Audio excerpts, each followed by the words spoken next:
soddonkii sane ugu dambeysay Soomaaliya waxay noqotay galgalin ay ku hardamaan al-Qaa'ida qabaa'il ay horkacayaan dagaal oogayaal burcad bari iyo mid badeedba dawlad la'aan ba'an waxayna gaartay Soomaaliya heer laga acuudo bilaysto iska daa in cag la soo dhiga hase yeeshee Soomaaliya weligeed sidaas ma ahayn qarnigii 20aad kala barkiisii waxa uu wadanku ahaa quwad aan innaba caadi ahayn oo xusud mudan haddaba muuqaalkeena maanta waxaan ku eegaynaa heerkii ay Soomaaliya ahayd maxaa keenay burburkii Soomaaliya iyo xaaladda uu wadanku marayo maantay magacaygu waa Cabdiraxmaan Alyaasiini ku soo dhawaada kanalkeena Koryaal fadlan subscribe like sidoo kalena share ku kaalmay muuqaalkeena mahadsanidin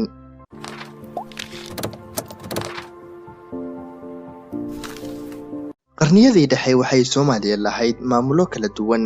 oo ay ugu horeeyeen Ajuuraan Galaadi Warsangeli saldanadii Muqdisho iyo Adal hase yeeshee waxay xaaladdu isbedeshay qarnigii 19aad markii ay gumaystayaashii reer galbeedku soo galeen wadanka una kala qaybiyeen dhulkii Soomaalidu deganayd ee Geeska Afrika Faransiiska Ingiriiska oo Somaliland gumaystay iyo Talyaaniga oo la wareegay bari iyo koonfur waxaana isbedeladu yimaadeen dagaalkii labaad ee adduunka markii reer galbeedku hiil uga baadeen wadamadii bariga Afrika balse waxa uu Soomaalidu ugu abaalguday inuu dhulkeedii Ugaadeniya iyo Reserve-Lanka uu ku wareejiyo Etoobiyaanka Somaliland oo Ingiriisku gumaystay iyo intii Talyaanigu waa midoobeen waxaana ka dhalatay Soomaaliya halka Djibouti oo Faransiisku gumaystay ay goonideeda u istaagtay Faransiiskuna ilaa maantay gacanta ku hayo reer galbeedkii markii ay sawireen xuduudaha aad arkayso maantay ayaa waxay sababatay in Soomaali badan cidlo ku soo dhacaan lana raacshay Kenya iyo Itoobiya waxaana bilowday himiladii ahayd Soomaali weyn isu soo celintii Soomaali wada harsada hal calan 1960 gudaheedii waxaa bilowday guux iyo xurguf colaadeed oo ka dhan ah Itoobiya iyo Soomaaliya ee dhulka naga maqan ee Ugaadeniya waxaana gacanta isla galay ciidamadii Soomaaliyeed iyo kuwii Itoobiyaanka inkastoo ay ku gacan sareeyeen ciidamadii cirka Itoobiyaanku waxayna sababtay in miciyaha la isku listo dagaal qabuuna bilowdo laakiin isbedel ayaa daba socday waxaana geeriyooday madaxweynihii Cabdirashiid Cali Sharmaake oo ay dileen ilaaladiisii khaaska ahayd waxaana xilka la wareegay General Siyaad Barre oo inqilaab military ku qabsaday wadanka waxa uu Siyaad Barre dhisay xukuumad leh hal xisbi waxa uu ku jihayay Soomaaliya xaggaas iyo horumarinta waxbarashada warshadaha wadanka iyo wax soo saarka waxaana wadanka si tartiib ugu gooray nidaamkii socialism-ka ahaa oo bulshadiisa simay rag iyo dumarba u jihayeen dhanka waxbarashada iyo wax soo saarka waxayna sababtay in Ruushka iyo Masar oo ahaa xulafadii nidaamka shuuciga ay taageero u muujiyaan Soomaaliya waxayna tani sidoo kale sababtay in caro u muujiso xulafadii kapitalismka ee Mareykanku horkacayay ee Itoobiyaanku ka mid ahaayeen balse ujeedkii Masar ay Soomaalida u taageerisay waxay ahayd inay wabiga Niil ilaashato maadaama uu cadawgaaga cadawgiisu yahay saaxiibka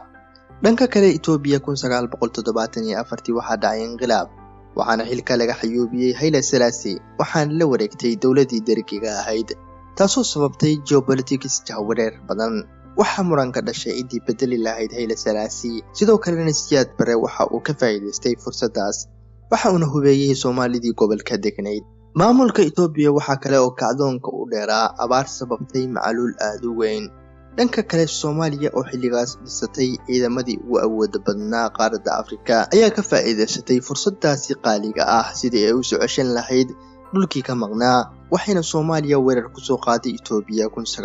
1977 libaxyadii Afrika waxay ku guuleysteen bilowgii hore dagaalka waxayna gacanta ku dhigeen 90% dhulkii laga haystay ee Soomaalida iyadoo uu duulaan ku socdo ayaa Dergigii Itoobiya waxa uu xiriir la sameeyay Sofiyeetkii una sheegay inay u hoggaansan yihiin nidaamka Marxismka Sofiyeetkii waxa la xumaatay inay u kala hiriyaan laba wadan oo siyaasad ahaan raacsan waxayna door bideen inay dhexdhexaadiyaan balse madaxweyne Siyaad Barre waa u cintami weyday waana ku gacan sayray waxayna Sofiyeetku Soomaaliya ka joojiyeen taakuleyntii waxayna la safteen Itoobiya waxayna ku taageereen Itoobiya hubdan ilaa 7 bilyan oo dollarka Mareykanka ah waxay Moscow waa Ruushka u soo direen la taliyaal dagaal furinta hore dagaalka sidoo kalena waxay ku dhiirigeliyeen hogaamiyihii Cuba inuu taageero ciidan u soo diro Itoobiya kuwaas oo dhan ilaa 16,000 oo askari ugu dambeyntii taageeradii midowgii Sofiyeetka waxa uu ku khasbay ciidamadii dawladda Soomaaliya inay dib u soo laabtaan dagaalkiina halkaas ku joogsado hase yeeshee Itoobiya waxaa sii socday dagaaladii sokeeye soomaaliyana waxaa dhabarjab ku noqotay guuldaradaas waxaana ka geeriyooday ilaa 3 meelood meel ka mid ah ciidamadoodii. dhaqaalihii waddanku hoos ayuu dhacay. gobolladii Ugaadeniya waxaa ka soo qaxay dad fara badan. kaaga sii darane waxaa geeska Afrika ku dhuftay abaar aad u xun taasoo galaafatay nolosha dad fara badan iyadoon kala sooc lahayn, waxayna sababtay in taageeradii madaxweyne Siyaad Barre ay yaraato. 1980kii xaalku waa ka sii darayay. ciidamadii militariga dhexdooda waxaa ka bilowday mucaarad. madaxweynuhu dulqaadkiisu waa sii weeqayay, waxa uuna bilaabay inuu awood u adeegsado. mid ka mid ah mucaaradkiisi waxaa ka mid ahaa beelaha dega waqooyiga waa dhulka Somaliland. waxa uu Barre degay qorshe ah inuu dib dejin ku sameeyo dadkii Soomaaliyeed ee ka soo qaxay deegaankii Soomaalida, balse waa u shaqayn weyday. waxayna aakhirkii sababtay 1988 inay iska caabiyaan, balse waxa uu Siyaad Barre ugu jawaabay duqaymo toos ah 3 magaalo ee Hargeysa, Berbera iyo Burco. waxaa daba xigay kacdoon shacab maadaama aad looga qayrooday dhacdadaas. 1991diina waxay sababtay in Siyaad Barre waddanka isaga baxo, isagoo aakhirkiina ku geeriyooday waddanka Nigeria xanuun haye awgeed. hase yeeshee waxaa ka bilowday waddanka Soomaaliya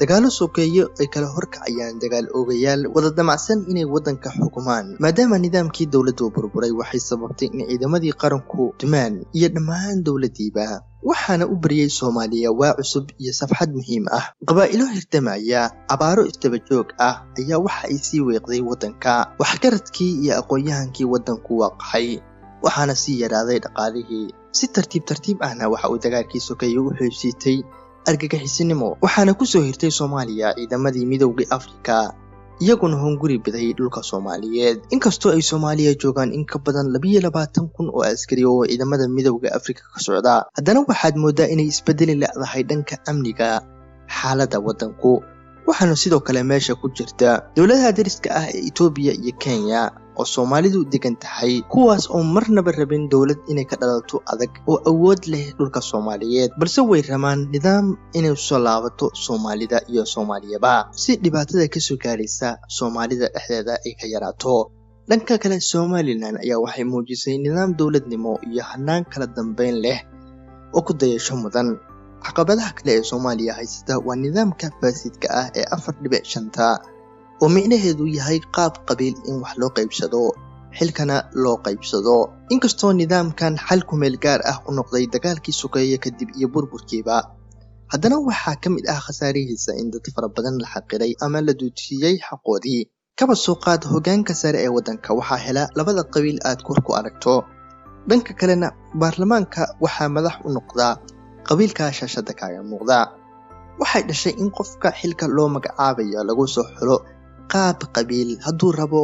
ha noqdo mid aan waxba qorine, halkii qof ku habboon aqoon ahaan iyo xirfad ahaanba loo soo xuli lahaa xilka. tanina waxay sababtay musuqa oo siyaada iyo nidaamka hoggaaminta Soomaalida oo aad u sii liidata marba marka ka dambaysa, waxayna u xuubsiibatay nidaam ah in qabiil kastaaba calan samaysto iyo madaxweyne u gaar ah. sidoo kalena qaramada midoobay iyo beesha caalamku waxay ku khasbanaadeen inay ka furtaan xafiisyadooda caasimadaha iyo maamul qabiileed kastaba. intaas ayuu ku egyahay barnaamijkeeni maantay. waxaan si xushmad leh kaaga codsanayaa inaad ku soo biidho kanaalka, sidoo kalena la wadaagto asxaabtaada. mahadsanidin.